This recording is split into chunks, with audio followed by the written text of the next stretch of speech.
Alors, bonjour les enthousiastes, bienvenue à votre podcast.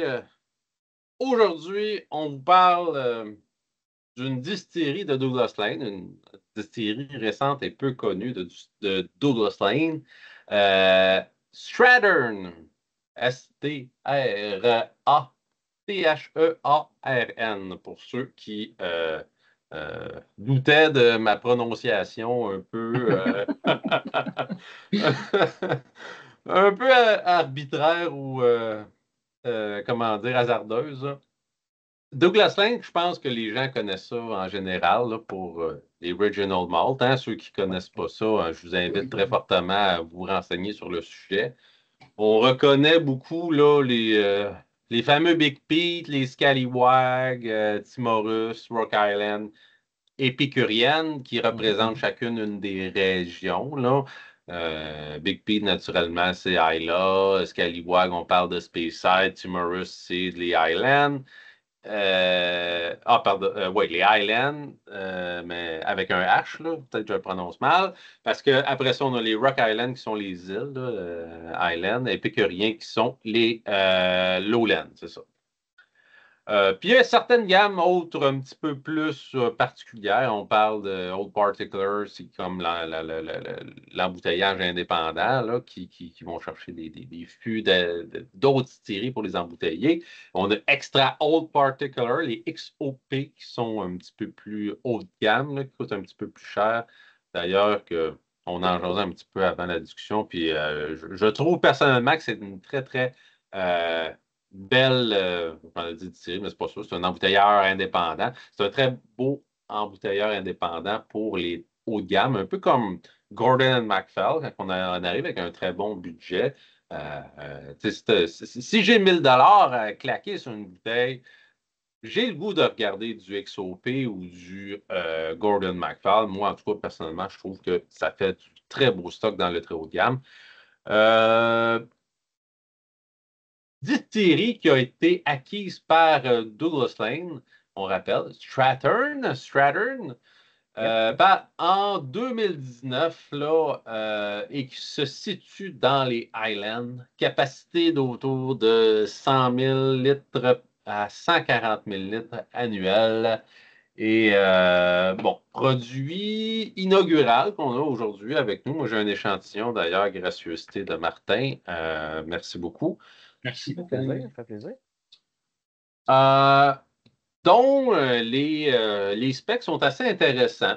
Bon, OK, on parle de 168 $ à la SAQ, c'est qui est quand même pas de donné, qui est un whisky quand même de nerd, de geek. Là, on s'entend quand on arrive avec ce genre de budget-là pour des whiskies inaugurales. On s'attend à payer une petite prime pour le côté nerd de la chose.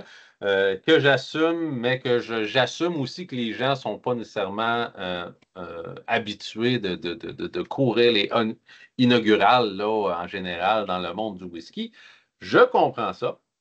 Un assemblage de 32 fûts, mix de ex-bourbon, Virgin Oak, fût de Xérès, euh, un vatting de 10 000 bouteilles, ce qui est quand même bon comme batting, mais pas nécessairement énorme non plus. On a déjà vu pire. Un 5 ans à 50%. Donc, ça ressemble à ça. J'oublie-tu quelque chose? Ah oui, les particularités.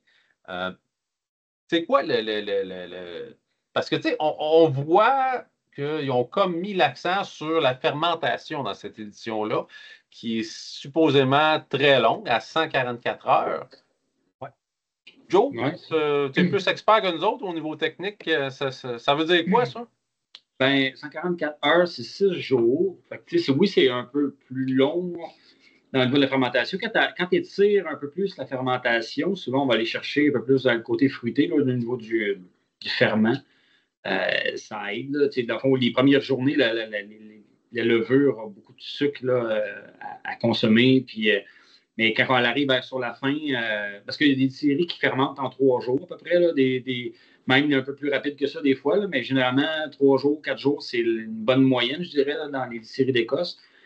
Puis plus on étire la fermentation, à la fin, les levures n'ont plus grand-chose à manger, fait qu'ils vont manger ce qui reste. Fait que ça va souvent développer un peu plus le caractère différent dans le ferment, puis souvent, ça va rechercher un peu plus fruité. Fait que, en gros, c'est ça. 6 jours pour eux, Glenallachie, c'est 7. Il y en a d'autres distilleries qui vont fermenter longtemps comme ça, mais c'est quand même, on parle de long. Fait que, mettons, business-wise, dans un process, plus tu attends dans la fermentation, ben, c'est peut-être foutu de gère. C'est peut-être plus de fermenteurs pour avoir de quoi distiller à tous les jours. Généralement, les distilleries tendent à vouloir fermenter vite pour distiller vite, pour pouvoir avoir moins d'équipement qui est sur le terrain. Ça a du sens, ça. Ben, franchement, je ne suis pas ben expert dans comment qu'on procède à la fermentation, mais tu sais, grosso modo, tu sais, pour les gens qui nous écoutent, là, avant qu'on se mette à distiller des spiritueux en général, on va arriver avec une espèce de bière là, qui est dans le fond mon procédé, là, que mes petites levures vont manger, le petit sucre, qui vont sécréter de l'alcool. Et tu sais, c'est cette espèce de processus-là de fermentation qui est quand même très important, qui va aller donner un certain caractère. Tu sais, on le sait que il y a certaines choses que ben, dans le fond, les distilleries, des fois, là, ils ont euh, mettons, des particularités. Ils vont aller chercher telle levure plus spécifique pour aller chercher tels arômes à l'intérieur de ce processus-là de fermentation. Fait que c'est quand même assez critique aussi, là, malgré que c'est pas quelque chose qu'on observe de façon plus exhaustive comme la maturation, tu sais, qu'on a du détail, que c'est toujours sur les bouteilles puis tout ça.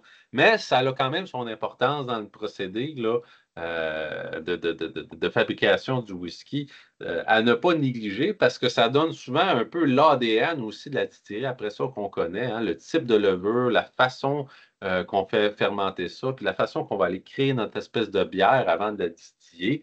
Ça donne une constance au goût de la distillerie. Donc, importante notice, ma fermentation très longue pour le Strathern, 144 heures. C'est quand même le fun d'avoir du détail comme ça.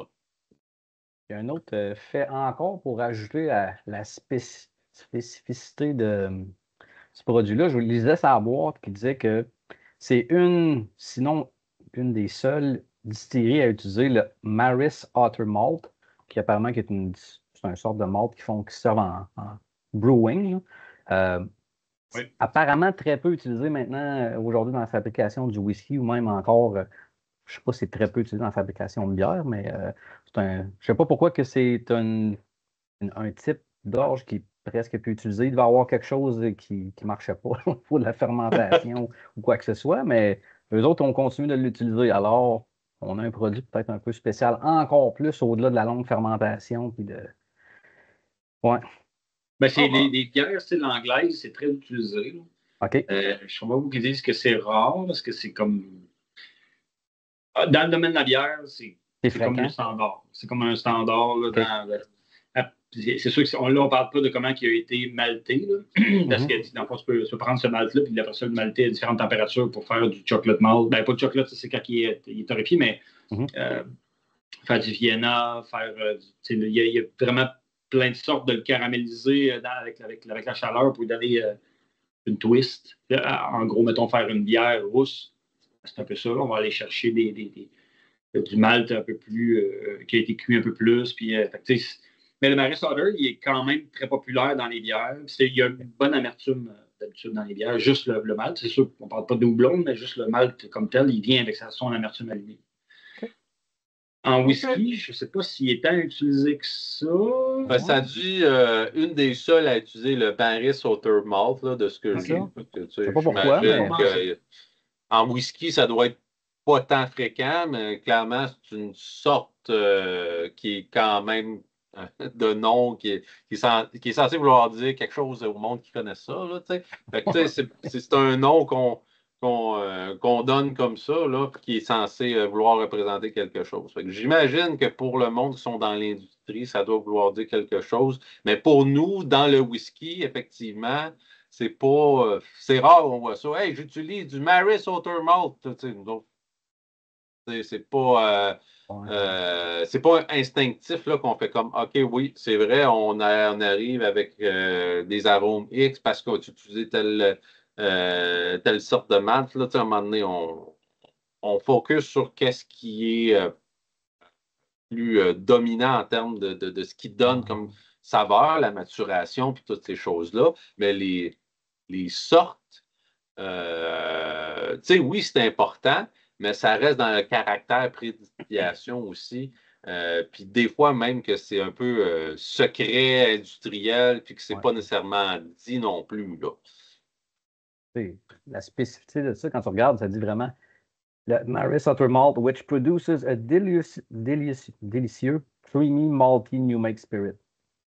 Fait que ça, tu lis ça et tu dis, OK, c'est quoi la plus-value? C'est malty, creamy, OK, mais encore.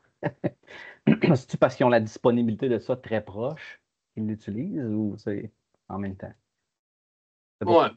Mais bon, on fait confiance à Douglas Lane. Hein. Ils font pas de la marde, comme on dit. Ouais, Fait que dans nos verres, qui veut commencer avec les notes? On commence comme d'habitude avec Joe. On peut bien, là. Martin, si tu veux commencer, pas de faire la différence. Une découverte pour tous. Hein. Martin, tu veux commencer pour une fois ou tu veux Gigal, que je me lance? Oh, tu peux y aller. Moi, j'aime ça copier sur toi, tu le sais. Parfait. Le gars, il n'a pas ses réponses. Hein, non, c'est ça. D'abord, je vais aller sur ChatGPT. Alors, je peux commencer sur le nez, qu'est-ce que j'ai, puis on peut en jaser. Go, Martin, on t'écoute, c'est ton sample. OK, good. Je vous dirais que les premières notes que j'ai eues en commençant, c'est vraiment au niveau. C'était des notes de verdure. Ce qui m'a, le fameux. Moi aussi. L'aloès-ish, eucalyptus un peu plus, dans ces eaux-là. Puis éventuellement, il y a comme une espèce d'acidité, d'amertume, d'agrumes qui a embarqué, l'espèce de petite pleure pas une pleure d'orange, de dents blanc là, ou de citron, quelque chose dans le genre. Éventuellement, un peu plus loin, j'avais les notes de bois ont commencé à ressortir. Je sais comment les notes de bois, OK, un petit peu. Puis là, c'est la fameuse retaille de crayon. Moi, c'est ça qui me vient souvent en tête quand je parle de bois. C'était pas comme un bois de shop scié ou un bois que tu bûches ou que tu viens de coucher à terre. C'est vraiment l'espèce de pencil sharpening qu'ils appellent en bon anglais. Puis éventuellement, en y revenant, à force de jaser, ça fait une demi-heure, 45 minutes qu'on jase entre nous autres. Puis les notes de sucre ont commencé à ressortir tranquillement. Caramel, miel.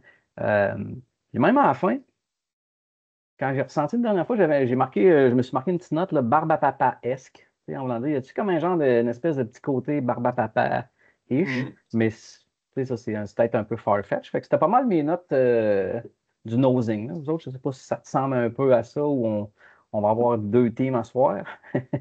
Moi, j'aime les herbes, on en parlait. OK. Moi, quand vous me le dites, je comprends, mais moi, ce qui me saute au nez plus, c'était vraiment le fruit à noyau. OK. Je trouve ça très agréable. Premièrement, le nez est très agréable, super le fun. Il est complexe quand même, il est ample, il est riche. C'est comme un peu vanillé, crémeux, rond, fruit à noyau, là, comme de la pêche, abricot, prune un peu. Un peu de date aussi. J'ai eu un petit peu de noix de grillée, miel, sucre brun, le petit côté sucré, pain de la vanille, petite chaleur de 50%. Quand j'allais bien profond avec mon nez, je savais qu'il y avait 50%. Là, la petite chaleur était là, mais c'était pas trop désagréable. Là. Mais je le savais un petit peu. Il est légèrement cireux aussi. Il y a comme une petite cire bizarre au nez. J'ai eu ça. Quand je m'y attarde, j'ai eu un petit peu de chocolat. C'est discret, un petit peu de chocolat. Un peu de sève de bois vert. Puis, à la fin, quand il respire, puis que je mélange, il y a des fois, là, le fin de nez, je ne sais pas comment décrire ça, mais des fois, un petit peu de cerise, un peu de canneberge à la fin. Mais les fruits dominants sont plus les fruits à noyau, mais je peux avoir des petites pointes là, de belles petites cerises ou d'un petit peu de canneberge. Mais le palais est complètement différent. Fait que je vais laisser JP parler de son nez, mais après ça, on pourra attaquer le palais. Honnêtement, à toute fois qu'on arrive avec un produit qui joue avec la levure ou la fermentation, puis ces choses-là, j'arrive tout le temps avec des espèces de notes un peu étranges de verdure ou de fruits étranges. Là, celui-là, ça fait pas exception. Là. Au nez, moi, j'avais un thé vert, un piment vert. Mais tu sais, le piment vert, que tu craques, ça fait comme un fiume. Là, l'espèce de fiume de piment vert. C'est con à dire. Là. Tu sais, aloès, tu sais, même à la limite, là, pamplemousse lime avec, tu sais, tu vas chercher l'amertume quelque part, à un moment donné, là, je suis capable de un peu associer un petit peu tous ces arômes-là, puis je tourne autour de ça. Mais clairement, j'ai du miel, j'ai du beurre, tu sais, il y a quelque chose d'assez sucré. Et après ça, bon, peux-tu parler d'abricots ou de. Tu sais, on pourrait mettre le fruit qu'on voudrait là-dedans, mais effectivement, il y a du fruit jaune. Il y a du fruit jaune, il y a un côté très sirupeux, il y a un côté très miel, là, je trouve, là, qui porte sur le floral, là, quasiment. Là, il y a comme un côté un petit peu plus volatile, là, si je peux dire ça. Meringue, tarte au citron, la fameuse pâtisserie un peu citronnée là, qu'on a. Là. Effectivement, j'ai du citron sucré, un peu d'épices, mais épices plus pâtisserie. Là, on navigue là-dedans. Palais, ça se ressemble beaucoup, là, honnêtement. Là, j'ai pas eu énormément de changements ou de surprises. Là. Ce que je sens, je l'appréhendais quand même pas pire en bouche. Finale relativement courte, je trouve. Je trouve que ça fall assez short. Je trouve pas que c'est quelque chose qui perdure, sauf peut-être l'épice qui me reste. Là, je suis capable de distinguer un petit peu plus l'épice, puis l'amertume, puis le bois, mettons, en finale. Là. Mais un sucre qui perturbe, qui va pas perdurer nécessairement très longtemps. Tu sais, 168$ pour ça, tu sais, je vais le dire tout de suite. Moi, personnellement, je trouve ça cher pour ce que c'est. Là.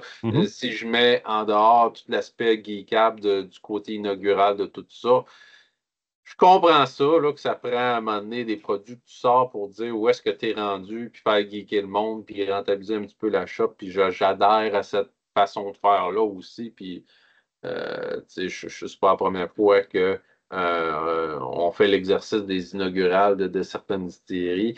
Puis, je trouve ça intéressant. Je trouve ça intéressant pour le potentiel, surtout si ça devient un petit peu le core de la distillerie, de l'ADN, là, fruité comme ça, avec un espèce de côté verdure-ish que je soupçonne d'écouler effectivement de notre procédé de fermentation un petit peu plus long. J'ai l'impression que ça va donner des fruits un petit peu exotiques à la base. Là. Ça va être un DTIA qui va être très fruité à la base dans les prochaines éditions, puis ça risque d'être quand même pas pire constance là, de ce que je vois. Fruité verdure, là, tu sais, probablement là, qu'on va parler de pommes vertes un moment donné. Là. Ouais, j'aimerais, quand on en jasait tantôt, j'ai remarqué qu'il y avait un petit code QR en arrière de la bouteille, puis j'étais allé voir, puis il parlait justement que le deuxième, le batch number 2, il est en train d'être relâché un peu partout dans le monde, j'imagine. Puis c'est à peu près c'est encore la même recette, triple cask mature. Là, on parle de la semaine passée ou la semaine d'avant, on parlait des les fameux bottling Frankenstein, un peu que JP aime les appeler, là, avec un peu de tout. Là. Même genre de profil, 31 casques au lieu de 32. Fait que dans celui-ci, je pense qu'on disait qu'il y avait un tiers du jus qui venait du nouveau Distia que Douglas Lang depuis qu'ils l'ont acheté, puis deux tiers venaient de l'ancien jus de l'ancienne distillerie. Fait que je suis curieux de voir si dans le nouveau Vating, si on peut appeler ça ainsi, là, si c'est le même genre de principe. Parce que j'imagine qu'à un moment donné, le jus de l'ancienne distillerie va finir par disparaître. Là, et à un moment donné, ils vont finir par tout le passer, puis ça va être juste le nouveau distillerie de Douglas Lang, on peut penser, vu que c'est pas une très, très grosse distillerie. Là. Fait que, non, j'ai hâte de voir. Peut-être que éventuellement, si ça fait son chemin en SAQ, je vais peut-être être curieux d'acheter le deuxième ou le troisième pour pouvoir faire une espèce de un gauge, là, un étalon entre les différentes versions. Fait que, ouais. Soit dit en passant, il est pas mal en succursale dans une coupe d'affaires. Là, si je regarde vite, vite, là, Ouais. le Stratum, si ça vous intéresse de geeker là-dessus. C'est Ouais. intéressant. C'est quelque Mhm. chose d'un petit peu plus geek que généraliste débutant, là, peut-être pas, là. Mais c'est intéressant de voir parce que l'espèce de mode là, d'embouteilleur indépendant, ben de mode, c'est pas une temps de mode, mais bref, vous comprenez ce que je veux dire, là. les embouteillages indépendants, ça tend à disparaître de plus en plus, faute de fûts, puis de marché, puis de tout ça. Puis la plupart des compagnies comme ça commencent à se tourner vers leur propre distillerie. On a vu ça avec Ben Romac, là, ils ont annoncé qu'ils laissaient tranquillement tomber un peu Gordon and MacPhail. Puis c'est un peu... on a vu Arnaud Murcan qui vient d'Adelphi. Adelphi qui sort à peu près plus grand-chose, en tout cas, moi, que je vois.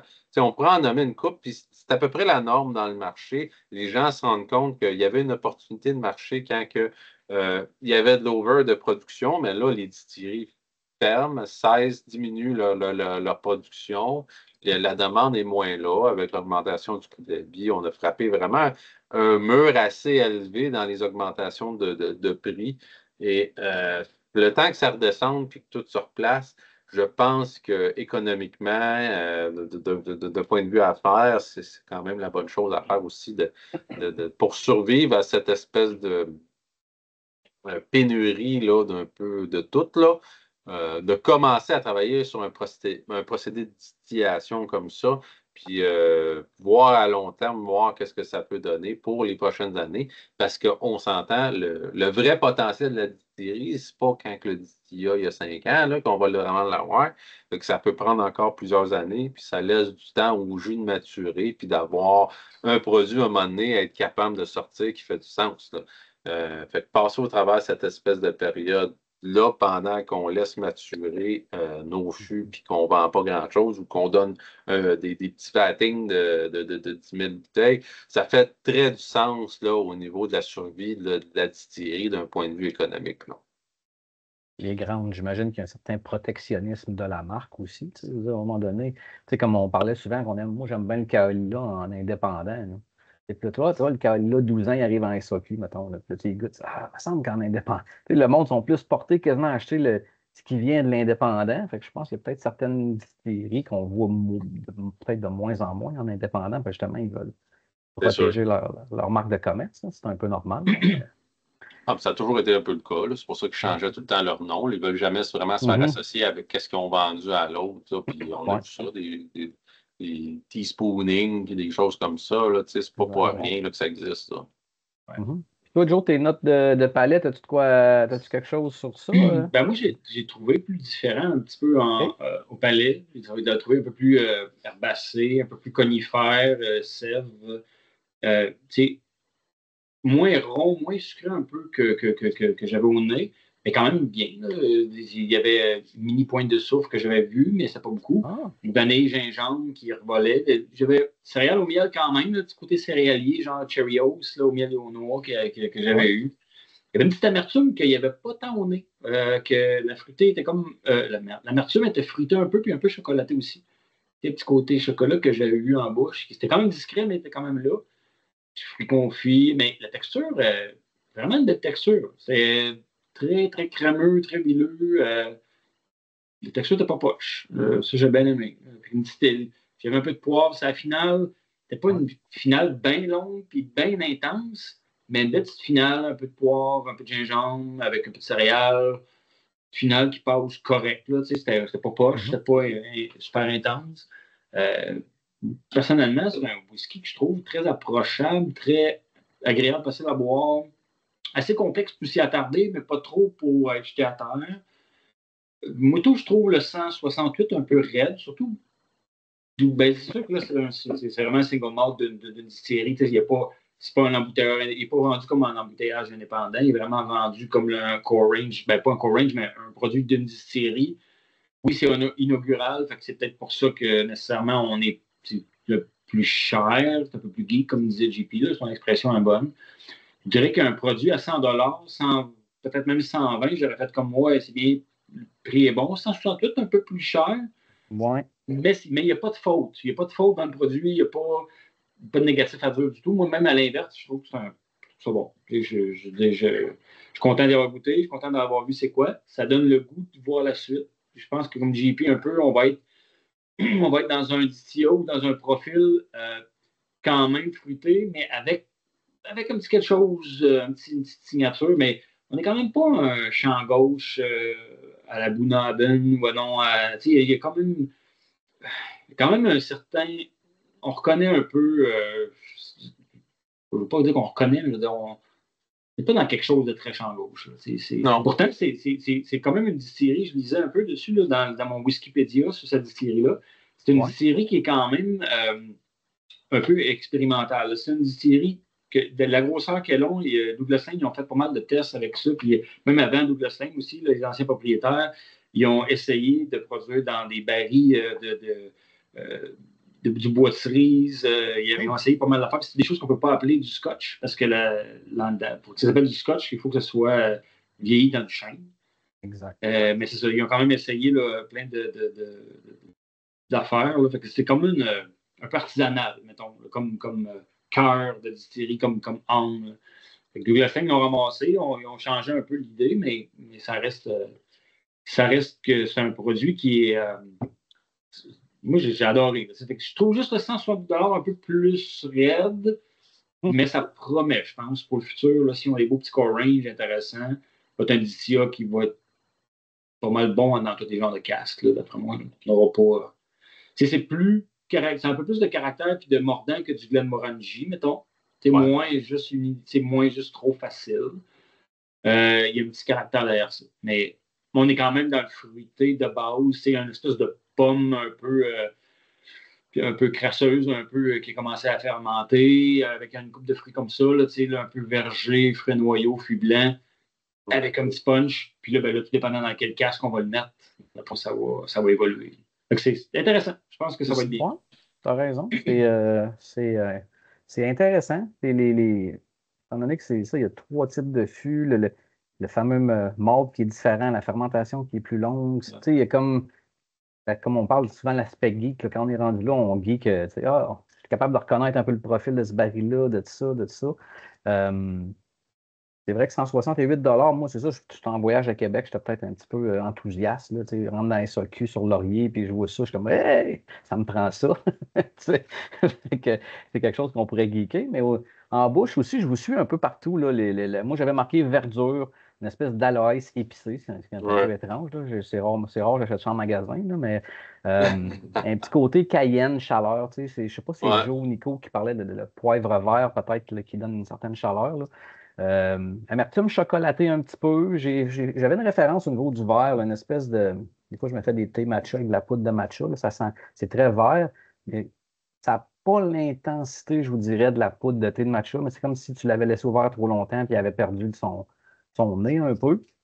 J'ai aussi marqué le petit côté fruité, agrumé. Fait que définitivement, là, soit peut-être les petits fruits à noyaux que Joe référençait. Et puis j'avais le côté, dans la bouche, à un moment donné, j'avais l'espèce de côté d'amertume de noix de Grenoble dans ces eaux-là. Peut-être pleure d'amande, noix de Grenoble. Ouais, je suis d'accord avec toi, Joe. Dans la bouche, je trouve que c'est quand même une belle texture, semi-onctueux. C'est pas ultra là, thick. Puis, il y a quand même un beau corps. Je l'ai trouvé peut-être un petit brin sharp. On parlait de 50%, des fois, il sting. Fait en bouche, j'ai trouvé que des fois, là, il est jeune. Honnêtement, je trouve qu'il n'est pas à son apogée. Il n'est pas sur son meilleur jour. J'ai l'impression qu'il va bénéficier là, d'une couple d'années de plus. Là, exactement. Parce que là, il y a une sharpness avec l'épice qui est comme relativement dérangeant pour moi, là, je trouve, là, malgré que je suis capable d'apprécier des whiskies qui ont du torque. Mais là, j'ai l'impression que là, j'ai les deux. J'ai la jeunesse, puis j'ai l'épice. Si faute note il y a, c'est probablement là. Mais c'est discutable, là, ça se boit très bien, comme Joe a dit. C'est pas ça c'est pas un gros problème. Là. C'est juste qu'il faut être conscient qu'on est dans un produit de 5 ans. Puis on n'est pas dans une espèce de Ditya clean à la Arnamurcan qui a 5 ans, il goûte le casse à pupenet non plus. Là. On est dans un Ditya relativement prononcé aussi avec du caractère.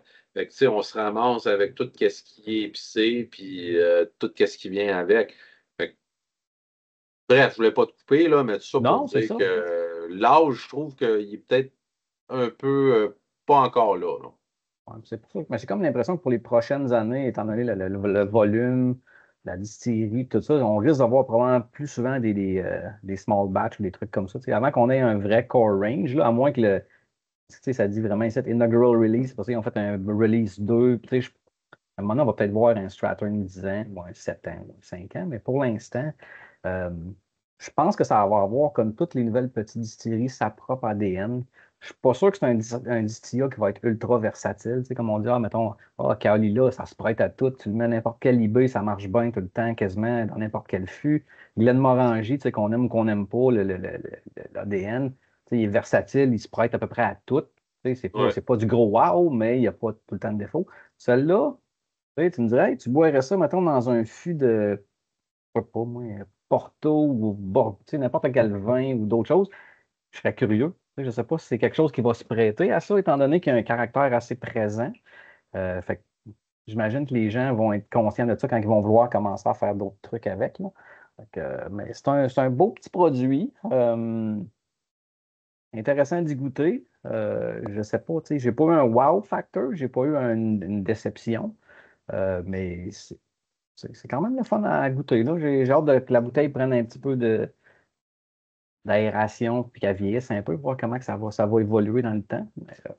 content d'avoir goûté à ça et partager ça avec vous autres. Là, fait que, Ouais, merci d'avoir partagé. Moi, je je suis pas déçu. Pas déçu, c'est bien. ouais. Puis, tu sais, Douglas Lane, en général, dans la gamme de produits, moi, j'aime bien explorer parce que souvent, les Mhm. produits, à part, il y a des produits plus chers, dans l'XOP, ben, dans l'eau particulière aussi, il y a des produits quand même plus chers.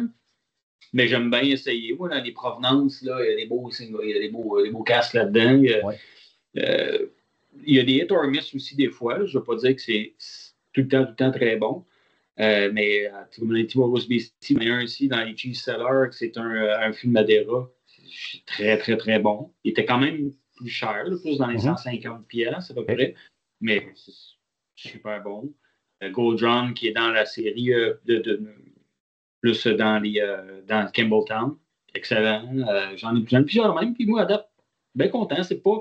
C'est ça, c'est pas le gros jus des 15 dernières années, mais souvent, le qualité-prix est bon. Puis dans les, euh, dans les Scallywags, il y a des bons petits Scallywags, pareil, là, qui se boivent, qui se descendent Ouais, super bien. je suis en Puis en train chum, de. c'est pas ça. Là, le chocolate était bon.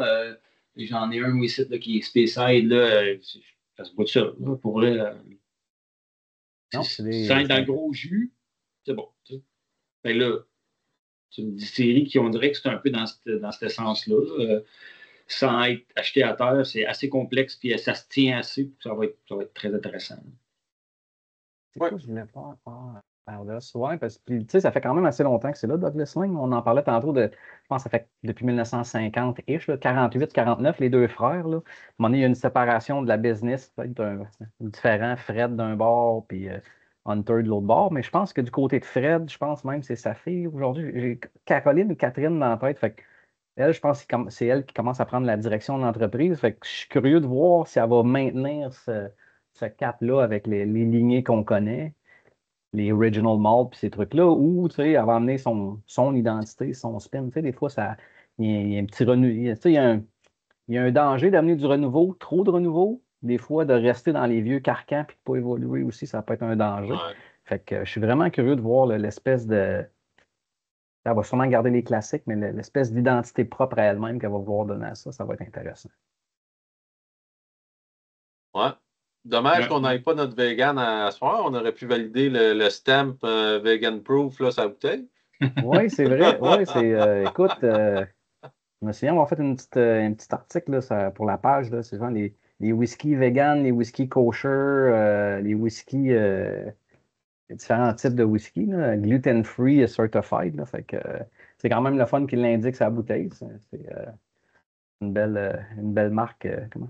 Pas Écoute, on va se le d'inclusivité. dire, c'est rare que je pense à la souffrance animale quand je bois mon whisky, là, mais Ouais, tant c'est mieux ça. s'il n'y en a pas eu. Là. Je veux dire, je vois pas où est-ce qu'elle est. Là. Il n'y a pas d'animaux nécessairement là, dans mon processus de maltage. Là. Je ne sais pas où ce qui est. Ouais. Peut-être le miel, les abeilles, je sais pas. Ça, je suis pas trop sûr exactement de c'est quoi qui fait que. Probablement qu'il y a une explication, là, mais tu Ouais, sais, non, ça fait exact, partie exact. des produits que je me dis, je vois pas le lien direct là, avec. Mhm. Tu sais, Je l'ai vu sur quelques bon, bouteilles dans les dernières 2, 3 ans, définitivement. Autant si on parle de Necnin, eux autres sont ultra environnementales avec leur Certified B Corp, etc., etc.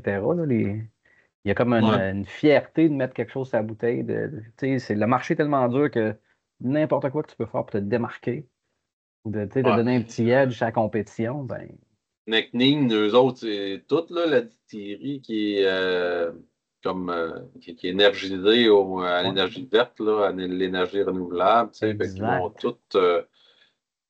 Puis tout est conscientisé, là, tu sais, ils font toute Mhm. attention à tout ce Ouais. qu'ils utilisent dans le processus, là, tu sais, fait que c'est next level de Necnin, là. C'est pas juste un tag vegan qu'on a plugué sa bouteille, là. Non, c'est Euh, des créneaux, hein. Faut que tu trouves des créneaux. ouais. Puis je me demande, c'est-tu même eux autres, une minute? Il y avait même une distillerie, je sais pas si c'était aux États-Unis, dans le Bourbon, ou tu sais, c'était exclusivement féminin, là. Autant la propriétaire que le staff en distillerie. Je, Je sais pas. je pensais que c'était peut-être Necnin, mais c'est non, ça c'est vraiment l'environnement, là. Mais tu sais, il se trouve des créneaux. Tu sais, Ardbeg a les dragons. Les dragons, c'est pas vegan, ça. C'est ça. Fait que, non, exactement. Tu sais, écoute, c'est partout pareil hein, dans les entreprises, que ce soit du whisky, du vin, des chars. Il se trouve un edge compétitif pour essayer de survivre. Là. Ouais. Fait que, mhm. Fait qu'autre C'est chose à rare qu'on dire, voit ça. conclusion, Ben, oui, conclusion. ou autre Tu sais, chose à jaser là-dessus? moi, ouais, honnêtement, je ne veux pas faire trop de millage sur tout Mhm. ce qui est old particular autour, là, parce que, tu sais, ce que j'ai, Ah, c'est probablement pas des choses qui vont rejoindre les gens qui peuvent ouais. aller acheter, parce que, tu sais, je peux bien vous jaser, là, du hareng old particular que j'ai gagné à la loterie, là, 2 ans, mais, tu sais, ça sert à rien, là, il y a pas... Mais Ben, en bref. fait, rendu là, c'est du single casque de distillerie. Là. Fait que, tu sais, Ouais. c'est un peu. Des fois, il y a du stock mythique un peu qui peut apparaître, mais c'est ça, c'est un casque. Fait que, tu sais, comme il peut en avoir un ordinaire. Je pense Mais plus. sachez pour ceux que ça intéresse que je me verse présentement un Carolina Single Cast, 15 ans, Mhm. 54,6. Là, c'est un finish in PX Cherry Butt. Fait que c'est très bon. Arrête, C'est arrête de du nous beau faire saliver stock. avec ton Cali là. Puis ceux qui ont le budget pour l'avoir, tant mieux. Puis ceux qui ont la chance aussi de l'avoir, parce que c'est pas juste le budget que ça prend, c'est la chance et le budget pour Yes. obtenir quelque chose de notre société d'État comme ça. Euh, C'est c'est- pas cette semaine, justement, que le Kalila de base ou Core Range arrivait à SAQ. je Il suis me pas semble remarqué. que j'avais vu ça. Là. Mais tu sais, Kalila 12 ans. Ouais. le 12 ans, c'est pas que c'est pas bon, là, c'est juste comme facile. Aussi, on s'entend, là, Mhm. ça reste un whisky relativement easy drinker, qui n'est pas nécessairement complexe. Là. Ça reste rectiligne un peu cadré dans ce qui Mhm. s'en va. Là. On s'attend à ce que ça soit une espèce de sucré salé, sweet peat maritime, tu sais, fumé et compagnie. Là, mais, tu sais, ça passe pas à l'histoire, mais c'est agréable. Là. Ouais. Mais en embouteillage indépendant, ce n'est pas le core range, mais pas du tout. Là. Moi, personnellement, Carolina en core range, c'est Je bien pas, ouais. rare que j'ai ça puis que j'achète ça. Mais en embouteillage indépendant, Ouais. quand tu arrives dans des Douglas Lane, finish en Pix, whatever, avec un beau taux comme ça, moi, ça m'allume pas mal plus qu'un petit 12 ans, 43%, mais ça, c'est moi. Ouais, non, tu as raison, parce que écoute, Kalila, toi, tu l'as en Old Particular. Je pense, moi, je l'avais eu à un moment donné en The Red Cask. Tu l'avais pas eu aussi en. Comment ça c'est Ouais. pas ED ou je me souviens plus, là. Attends une minute. James Eddy? Ouais, ils n'ont-tu fait un, eux autres? Ouais. Ou... Ouais, Ouais, c'est ça. tous les embouteilleurs en ont fait Écoute, du Carole. puis peu importe qui le prend, là, il sort un bon produit. Même dans le Garden McPhail aussi, ils l'ont sorti. Écoute, je sais pas, il y a quelque chose de, je sais pas, de magique. Ça Ben, c'est parce transcende que ça. la base est très bonne, là. Elle Mhm, est saline, elle est goûteuse, mhm, elle a mhm. bon kick de tourbe, puis tu mets ça dans des bons fûts, après ça, tu sais, il n'y a pas de raison que ça soit pas bon, là. Tu C'est juste que la Ouais. distillerie elle-même, on dirait que Diageo étant Diageo, on Ouais. lime, on gratte les fonds de tiroir, là, puis on fait attention à nos fûts de qualité, puis on va pas sortir. Toutes les releases annuelles qui ont fait du Carole, ça n'a pas été. Ça a pas été. En tout cas, moi, personnellement, je n'ai pas trouvé que ça a fait des coups de circuit, là, sans dire que c'était pas bon. Là. C'est pas que c'est pas bon, c'est juste pas. Ça passera pas à l'histoire comme Exact. d'autres embouteillages indépendants qui ont fait Mhm. pas mal l'unanimité là, dans nos dégustations. Mais c'est ça. Hein, on peut pas tout avoir dans la vie. Ouais. Fait que moi, pour closer ça, les boys, un dernier, on va me couler un Rock Oyster. Ouais. Je me suis fait un petit Scallywag. Là, je vais me faire un petit Rock Oyster. On allait écouter quelque chose sur Netflix. Là, à un moment donné, quelque chose. On va trouver quelque chose. Ah, moi, j'ai un petit échantillon de Big Pete aussi que je vais mettre à côté, là, mais c'est un Ouais. vieux Big Pete. Un vieux Big Pete 2019 à 68%. Là. On peut pas se faire une lignée de Big Pete à un moment donné. Je pense que j'en ai 3-4 à la maison. Tout le monde a du Big Pete chez eux, ou presque. Là, fait que, Ben, moi, personnellement, j'adore le Big P. C'est Oh dans oui. des belles expressions tourbées ouais, super intéressantes. Là, dans le fond, là, on va ouais. suivre le bal avec le Big P de cette année, l'édition le 15e anniversaire dans les fûts de Oh. vin. Il est très bon. C'est vrai, Mhm. ça goûte le vin. Souvent, tu sais, comme on a eu le dernier Big P de Noël qui avait sorti, c'était dans des fûts de sherry. Ouais, c'était la C'est première fois, moins. je pense, hein, qu'il le faisait. En Sherry, ça se peut-tu? C'est la première fois. Ben, moi, c'est la première fois que je le voyais, mais je ne sais pas s'il l'avait déjà fait dans le passé. Je peux pas Ouais. dire. Mhm. Mais tu sais, ce que j'aime, que pour l'exemple du gâteau au chocolat de GP, ils disent que ça goûte le sherry. Si ça fait du sherry, tu le sens. Là, dans ce cas-ci, c'est fût de vin. C'est peaté. Dans le fût de vin, on le sent. Fait que, tu sais, je respecte ça. Puis les prix sont raisonnables. Puis c'est fun, tu peux les collectionner d'année en année. Les bouteilles Ouais. sont drôles. Il y a l'espèce de caricature de bonhomme, là, le vieux écossais bourru avec le vent en face. Là. Fait que, c'est comme Ouais. le mascotte, là, si on veut. Moi, j'aime bien les produits Big Pete, honnêtement. Il y a Big Pete, il y a plusieurs Big Pete que j'ai adoré. D'ailleurs, le Sherry, il est super bon. Puis j'ai bien aimé, ils en ont fait un d'Halloween. Ouais. Ça s'est Ouais. rendu dangereusement vite. Là. C'était pas à passer à l'histoire, mais tu sais, à 85$, la qualité qu'il y avait, pour vrai, c'était pas poche. Là. Puis quand je l'ai amené ça dans des parties de fête, dans des parties de Noël, tout ça, puis on a descendu la bouteille à la gang, super bien. Fait que, tu sais, c'est bon, Ça c'est fait pas cool. trop mal. Ouais. C'est ça. Hmm. Ouais. Puis c'est ça, c'est drôle. Puis là, on parlait des facials, tout ça. Ben là, dans 2 semaines, je pense, c'est Facial 2025 qui s'en vient. Fait qu'on va sûrement commencer à avoir des annonces de tous les produits qui vont être mis en marché ou relâchés spécialement pour ça. Fait que souvent, on a des belles surprises. On a commencé à en voir un peu plus au camp. En tout cas, de mon côté, en Ontario, même au Québec, on en a vu quelques-uns, des facials, si je ne me trompe pas. Fait que si on peut mettre encore la main sur certains de ces produits-là, ça va être intéressant encore. Là. Fait que on va aller essayer de geeker ça cette semaine. C'est quoi les nouveaux produits cette année? Là. Fait que, Ouais. Tour de yep. conclusion, les gars. Conclusion? Je Pense qu'on est conclus. rendu là. Non, écoute, Douglas Lang, débutant ou très avancé dans votre parcours, je pense qu'il y a une gamme pour tous. On a tous commencé par des Douglas Lang, Scallywag, etc., etc. Les gros single casques, après ça, des gros particulars. Straturn, sérieusement, bon produit, prix un peu steep. Je suis curieux de voir la suite. Fait que si vous avez un petit 167,75 qui traîne, puis vous ne savez pas quoi faire avec, puis vous êtes geek un peu, lâchez-vous lousse. Pas mal très bonne conclusion. C'est le même principe. Mhm. Un peu cher, mais c'est fun à geeker. Ça promet bien. Moi, j'aime bien. J'ai bien aimé ça. Je n'ai Mhm. pas payé 160$. J'ai eu un échantillon. Mais ça promet. Ouais.